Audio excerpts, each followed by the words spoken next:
1 ఇయర్‌లో ఒక student job crack చేయాలంటే ప్లానింగ్ ఎలా ఉండాలి? పర్టిక్యులర్‌గా నాకు ఆఫీసర్ పోస్టే కావాలి, హ్మ్. లేదా నాకు గ్రూప్ 1 పోస్టే కావాలి.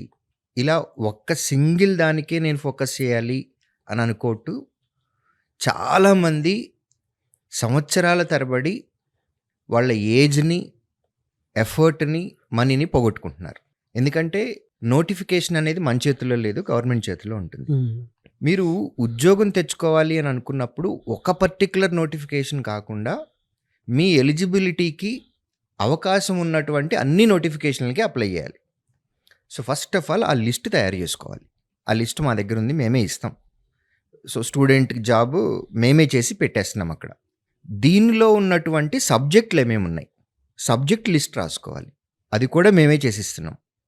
Reasoning, arithmetic, general English, current affairs.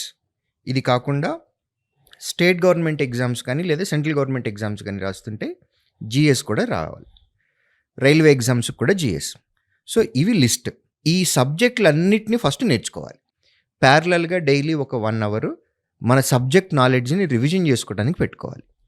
ఇలా చేస్తే సబ్జెక్ట్ కవర్ చేసుకోవడానికి, చదువుకోవడానికి 4 మంత్స్ టైం పడుతుంది. ఆ తర్వాత రివిజన్కి ఒక 1 మంత్ టైం పడుతుంది. నోటిఫికేషన్ వచ్చిన ప్రతి దానికి కూడా మీరు మాక్ టెస్టులు రాసుకుంటూ వెళ్ళిపోతే 1 ఇయర్‌లో జాబ్ తెచ్చుకోవటం అనేది థౌజండ్స్ ఆఫ్ ఎగ్జాంపుల్స్ మా దగ్గర ఉన్నాయి.